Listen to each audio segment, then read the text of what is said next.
I met Isabella 12 years ago at a friend's party.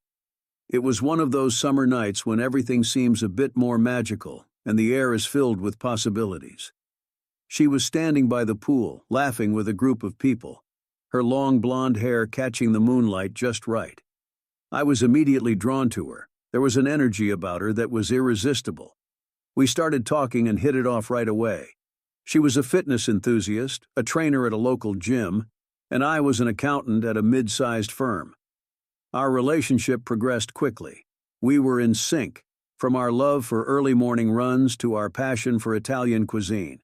Within a year, we were married. The wedding was small but beautiful, held at a quaint vineyard with our closest family and friends.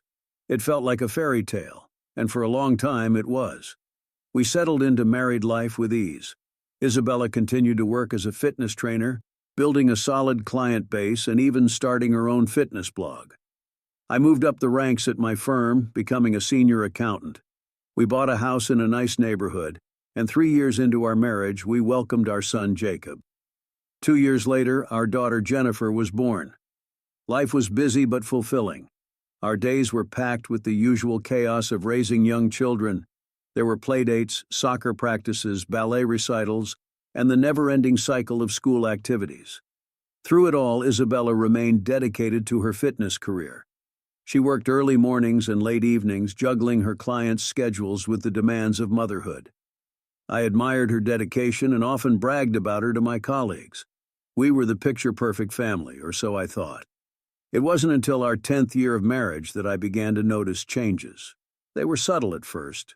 Isabella started spending more time at the gym, taking on more clients than usual. She would come home late, explaining that she had picked up extra sessions to help save for a family vacation. I didn't think much of it at first.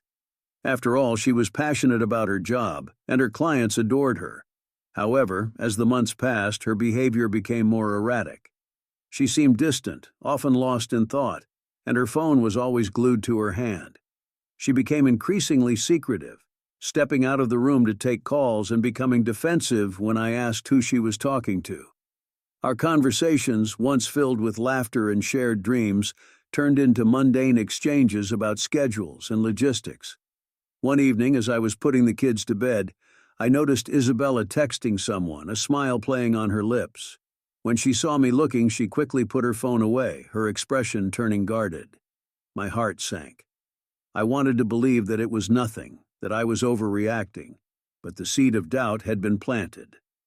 The final straw came when Isabella started working out more frequently, even on her days off. She claimed it was to stay in peak condition for her clients, but something didn't add up. She seemed more preoccupied with her appearance than ever before, constantly buying new workout gear and spending hours at the gym. I tried to brush off my suspicions, telling myself that I was being paranoid, but the nagging feeling in my gut wouldn't go away. I started paying closer attention, noting the times she left and returned, the people she mentioned, and the excuses she gave. It was a miserable way to live, feeling like I was constantly on edge, waiting for the other shoe to drop.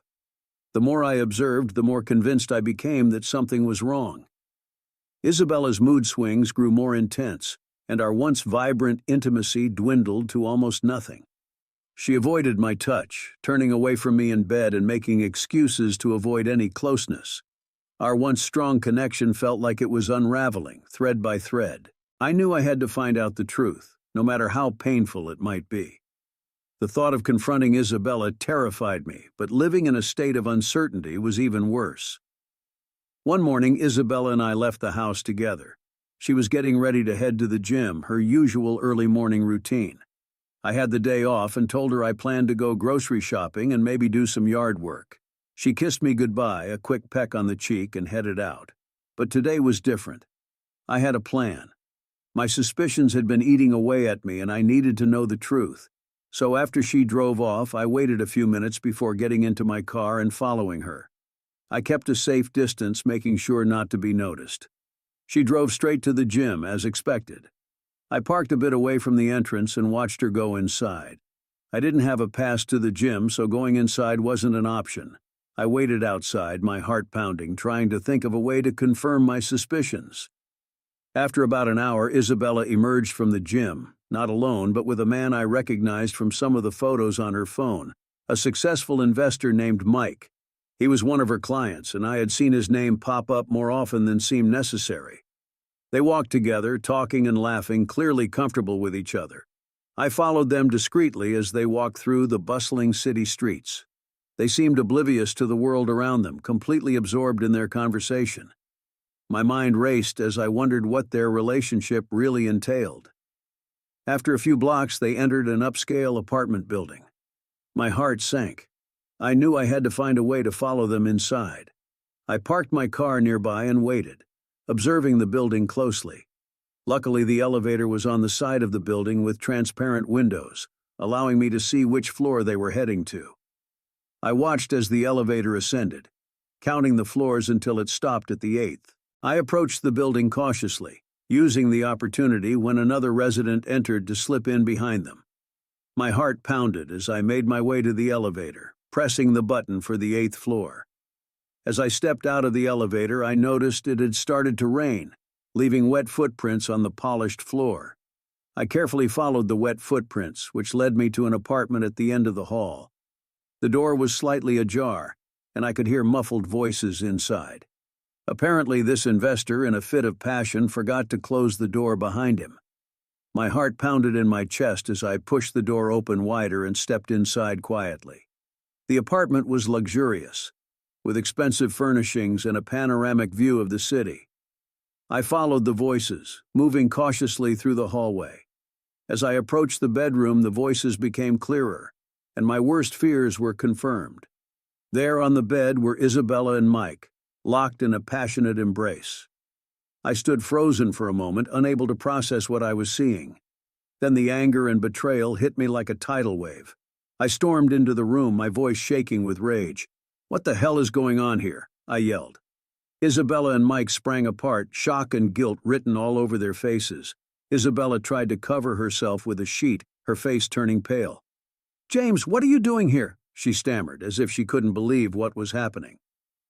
"I could ask you the same thing," I shot back, my voice trembling with fury. "How long has this been going on? How long have you been lying to me?" Mike, clearly uncomfortable, started to gather his clothes, mumbling something about this not being what it looked like. But I didn't care about his excuses. My focus was on Isabella, who now had tears in her eyes, a mix of fear and guilt. "James, please, let me explain," she pleaded. But I wasn't in the mood to listen. "I don't need your explanations," I snapped. The damage was done. I turned and walked out of the apartment, my mind racing with thoughts of betrayal and hurt. After leaving Mike's apartment, I walked aimlessly through the city streets, the weight of betrayal pressing down on me. Eventually, I found myself at a small cafe I used to frequent.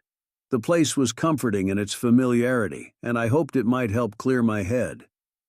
I ordered my favorite double espresso and sat down by the window, staring out at the rain-soaked street. My mind raced with thoughts of what I had just witnessed. Regret quickly set in. I hadn't thought to take any photographs to document Isabella's betrayal. Without proof, all I had were my words against hers, and knowing her persuasive charm, I feared our friends and family might believe her over me. The thought of being painted as the jealous, paranoid husband while she played the victim was almost too much to bear. As I sipped my coffee, lost in these thoughts, a familiar voice interrupted my reverie. "James, is that you?" I looked up to see Arthur standing there, an old friend I hadn't seen in years. Arthur had studied journalism back in the day, and now he ran his own small publishing company. He looked the same, sharp eyes, a friendly smile, and an air of confidence. "Arthur," I said, shaking his extended hand.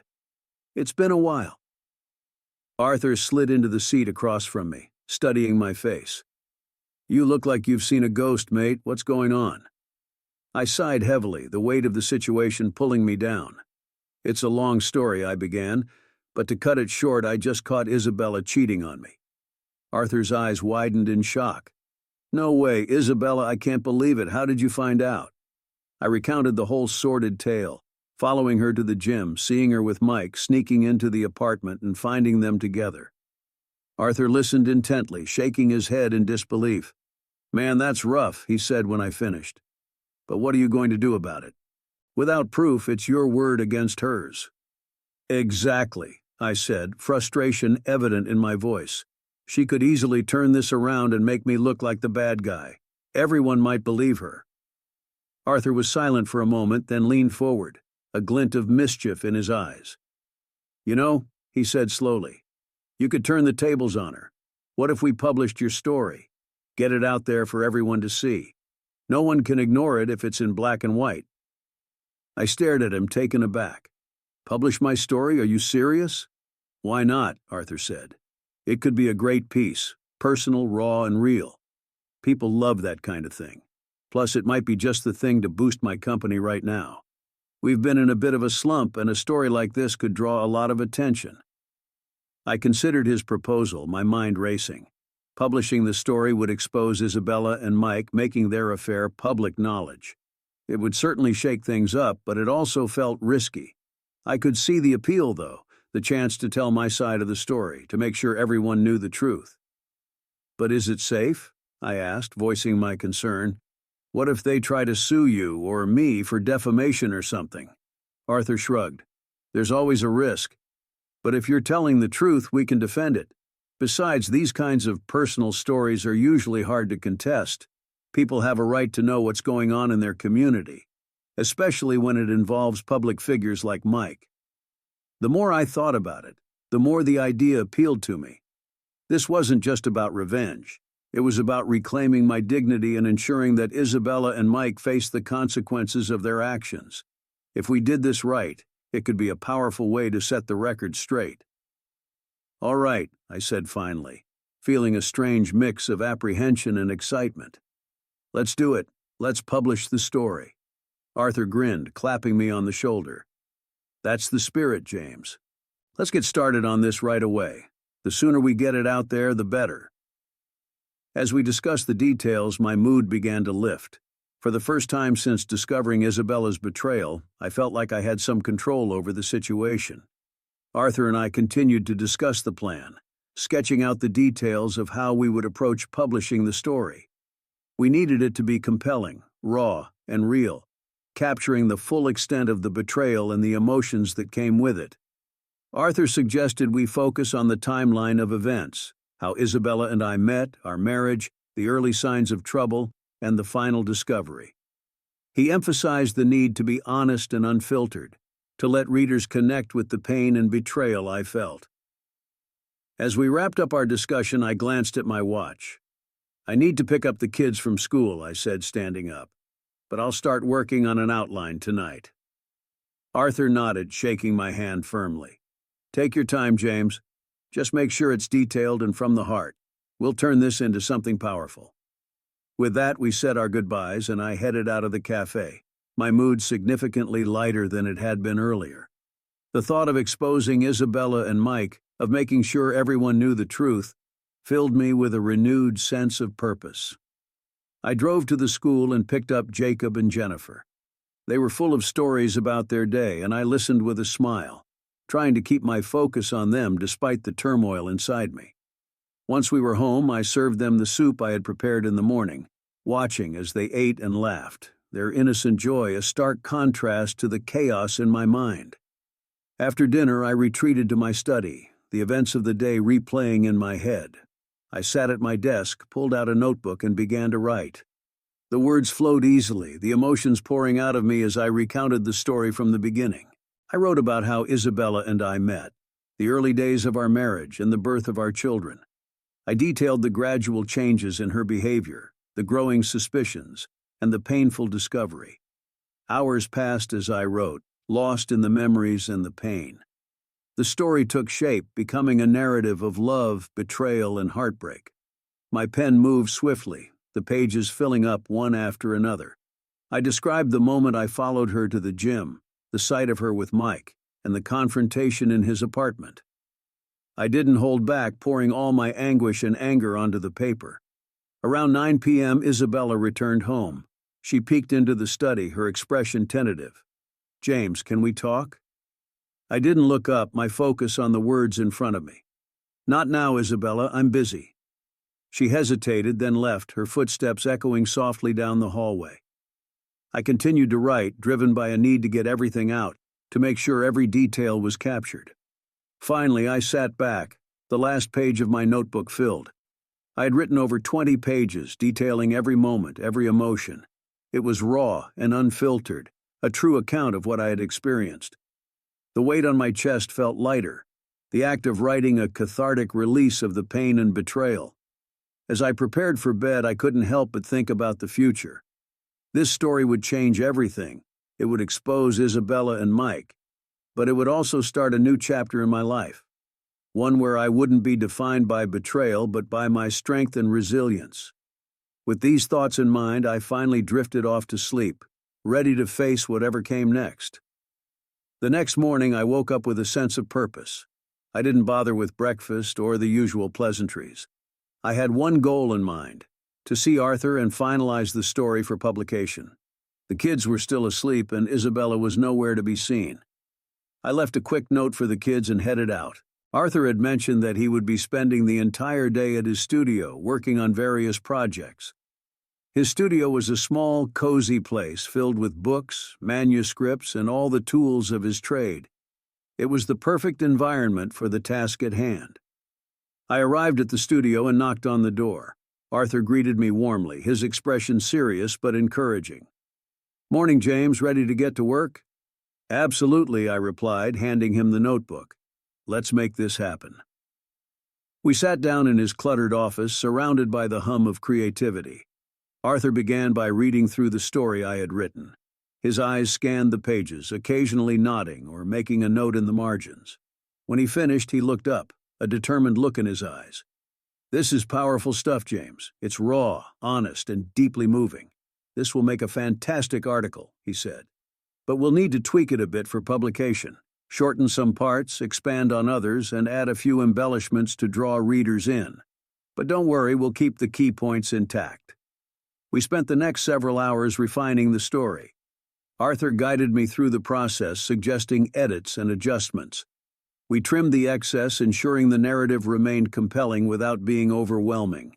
We added more vivid descriptions where needed and clarified certain events to make the story flow better. Arthur's expertise was invaluable, turning my raw account into a polished piece that would resonate with readers. As we worked, Arthur would occasionally pause to explain a particular change or ask for my input. It felt collaborative, like we were creating something meaningful together. By the time we were finished, the story had transformed into a powerful article that captured the essence of my experience.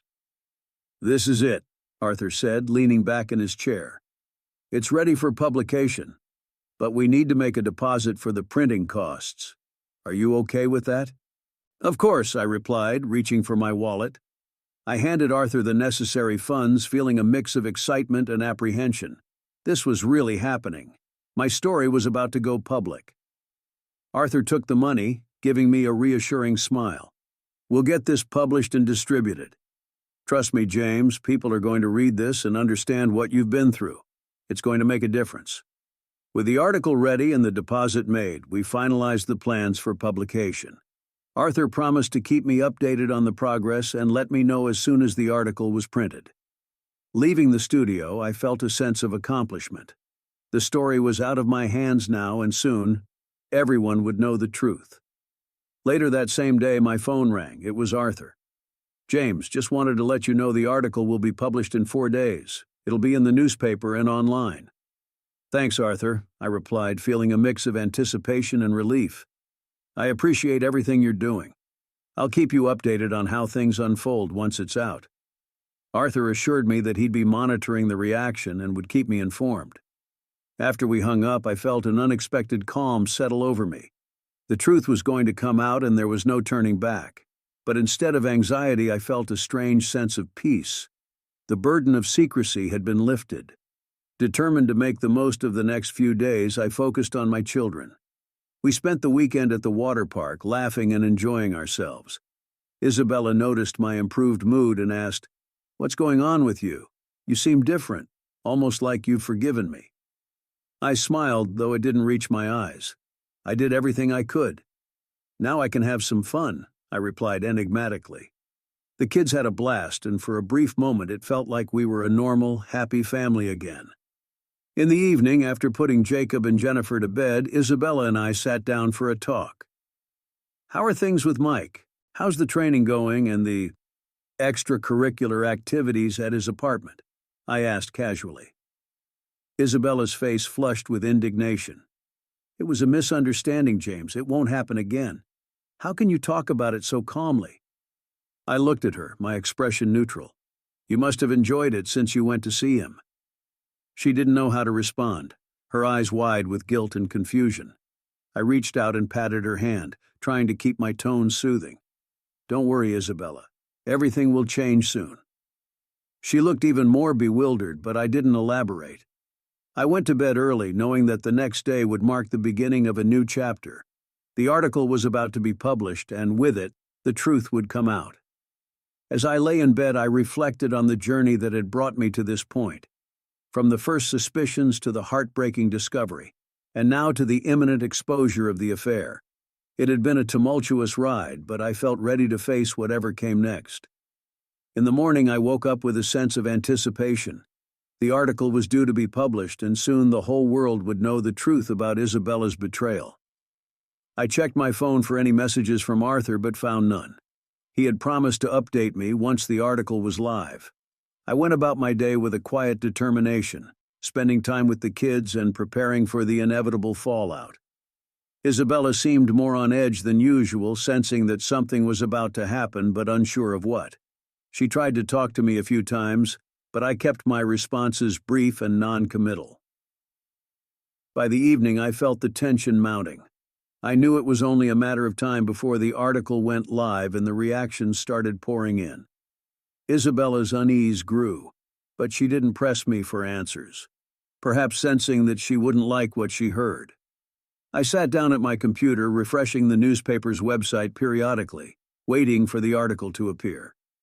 My heart raced as I thought about the potential consequences. Would people believe my story? How would Isabella and Mike react? What impact would it have on our lives? Finally, just as the clock struck midnight, the article was published. There it was in black and white, my story, our betrayal, laid bare for everyone to see. The title was striking, the narrative compelling, and the truth undeniable. I took a deep breath, knowing that the next few days would be crucial. The truth was out, and now all that was left was to see how the world would react. I closed my eyes, hoping for the best but preparing for the worst. Tomorrow would bring a new dawn, and with it, the start of a new chapter in my life. The morning after the article was published, I woke up early, my nerves taut with anticipation. I checked my phone compulsively, waiting for some sign of a reaction. For the first few hours, there was nothing. The world seemed to carry on as usual, and I began to wonder if the story had made any impact at all. But then, slowly, the reactions began to trickle in. It started with a few comments on the online version of the article. At first, there were expressions of shock and disbelief. People who knew Isabella and me were stunned, unable to reconcile the image of our seemingly perfect family with the reality of betrayal. As the day progressed, the story gained momentum. The comments section exploded with activity, readers expressing a mix of sympathy, outrage, and curiosity. Some sided with me, condemning Isabella and Mike for their actions. Others were more skeptical, questioning the authenticity of my account, or suggesting there might be more to the story. I received messages from friends and family, their tones ranging from supportive to incredulous. Some were shocked and heartbroken for me, offering their condolences and support. Others were more reserved, unsure of how to process the revelation. Isabella, on the other hand, was receiving her own barrage of messages. Her phone buzzed constantly, and I could see the anxiety on her face as she read through the comments and texts. She tried to talk to me several times, but I kept my distance, focusing on the unfolding reactions. By the afternoon, the story had been picked up by a few other news outlets. It was trending on social media, people sharing it and adding their own commentary. The combination of a personal betrayal and the involvement of a well-known investor like Mike made it a compelling story that people couldn't resist discussing. Arthur called me around midday. "James, have you seen the response? It's everywhere. People are really connecting with your story." "I've noticed," I replied. a mix of relief and anxiety in my voice. "What do you think this means for us?" "It's good news, James. The more people read it, the harder it will be for Isabella and Mike to deny what happened. Just stay strong and keep your head up." As the day turned into evening, the reactions continued to pour in. My inbox was flooded with messages from strangers sharing their own stories of betrayal and offering words of encouragement. It was overwhelming, but also strangely comforting.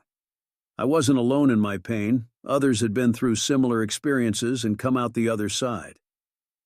Isabella finally cornered me in the living room, her face a mixture of anger and desperation. "James, how could you do this? You've ruined our lives. The kids are going to be affected by this too. What were you thinking?" She stared at me, tears welling in her eyes. "This will destroy us. Mike is furious and his lawyers are already looking into this. Do you have any idea what kind of trouble we're in?" "I know it won't be easy," I said, my voice steady. "But we'll face it, just like we should have faced our problems together. You made your choices, Isabella, and now you have to deal with the consequences." She shook her head, defeated, and walked away, leaving me alone with my thoughts. I knew the road ahead would be difficult, but for the first time in a long time, I felt a sense of clarity. The truth was out there, and there was no going back. As night fell, I checked the article one last time. It had garnered thousands of views and countless comments. The reactions were still mixed, but the overwhelming support from those who understood my pain gave me strength. The next morning, as I was getting ready for the day, there was a knock at the door. Isabella, looking disheveled and anxious, answered it. Standing there were two uniformed police officers, their expressions serious. "Is James Matthews here?" one of them asked. I stepped forward, my heart sinking. "That's me. What's this about?" "Mr. Matthews, we need to inform you that you are being sued by Mr. Michael Wilson for defamation and invasion of privacy," the officer said, handing me a stack of legal papers. "He claims that the article you published contains false information intended to damage his reputation." I took the papers, my hands trembling. Isabella looked at me with a mix of fear and accusation. "I told you this would happen," she hissed. "Mike's not going to let this go." The officers explained that I was required to appear in court to respond to the allegations. They also mentioned that a temporary restraining order had been filed, prohibiting me from making any further statements about Mike or Isabella until the case was resolved. As soon as the officers left, I called Arthur to inform him of the lawsuit. He listened patiently, then reassured me. "James, don't worry. We knew this was a possibility. We'll fight it. The truth is on our side." Later that day, I met with a lawyer recommended by Arthur. She was a sharp, no-nonsense woman named Karen, and she quickly got to work reviewing the case. "Mike is claiming that you fabricated the entire story to damage his reputation," she said. "He thinks he has the upper hand because he believes there are no witnesses." "But there was a security camera in the building," I countered. "It should have captured me following them into the apartment." Karen nodded.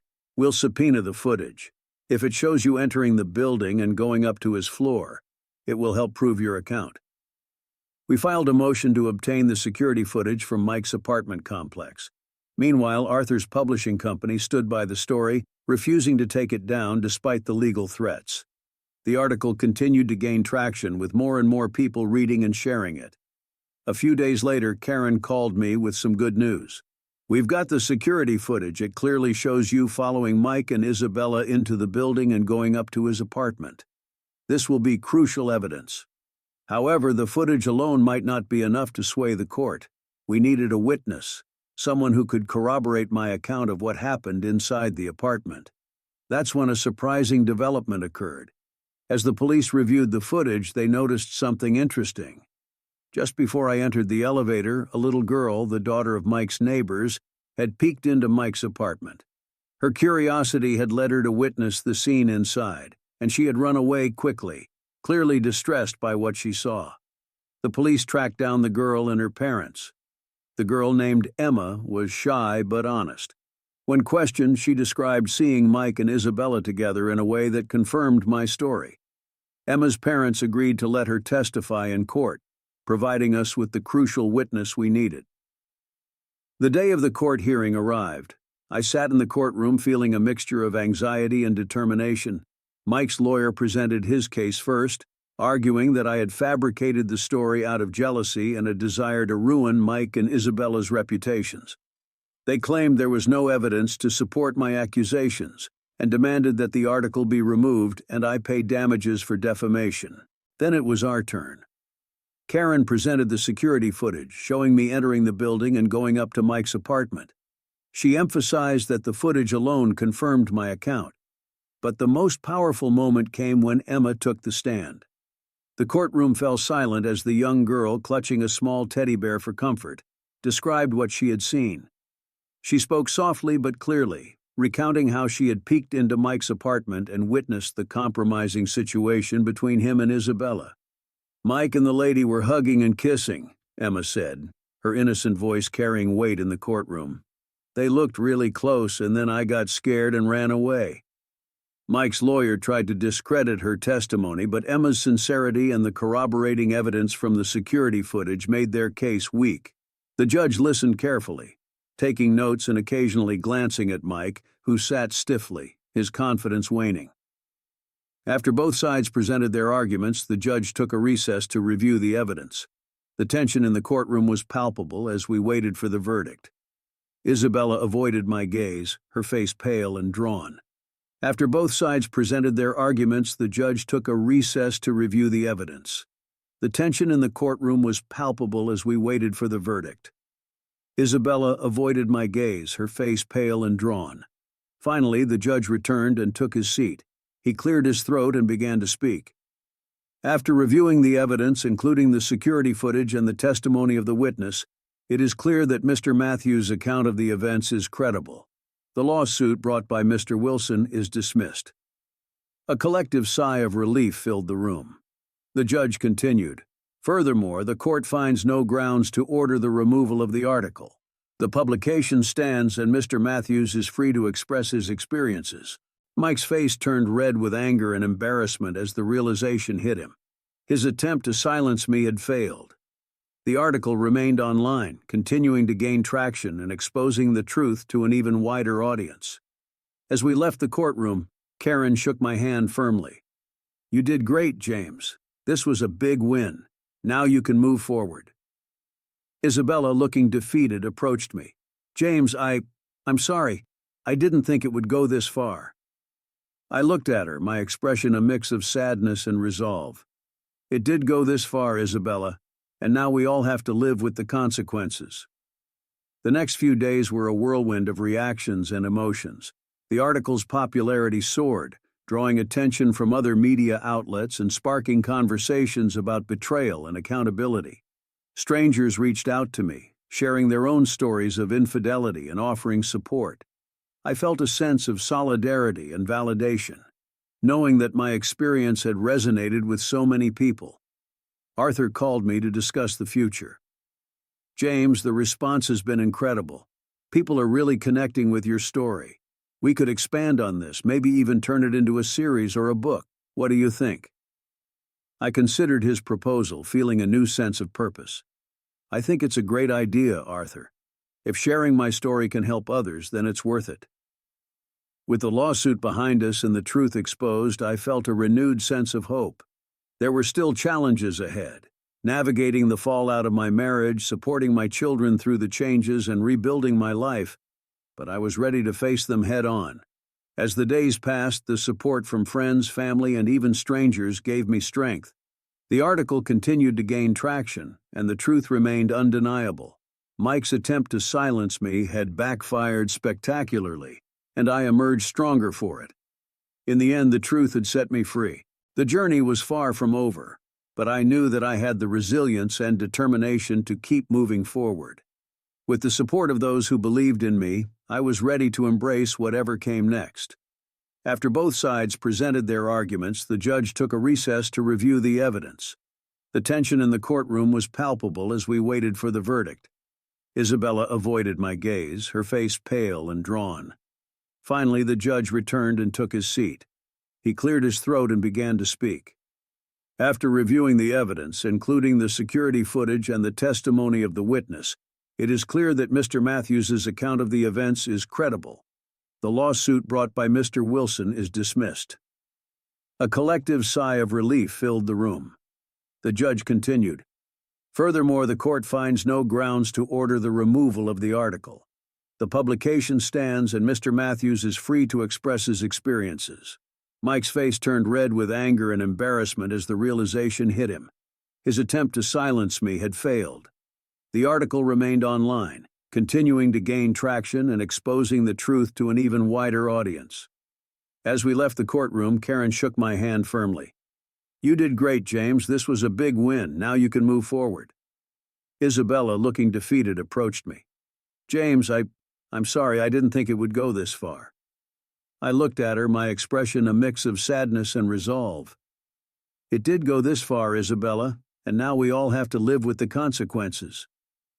The next few days were a whirlwind of reactions and emotions. The article's popularity soared, drawing attention from other media outlets and sparking conversations about betrayal and accountability.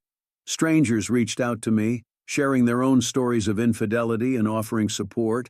I felt a sense of solidarity and validation, knowing that my experience had resonated with so many people. Arthur called me to discuss the future. "James, the response has been incredible. People are really connecting with your story. We could expand on this, maybe even turn it into a series or a book. What do you think?" I considered his proposal, feeling a new sense of purpose.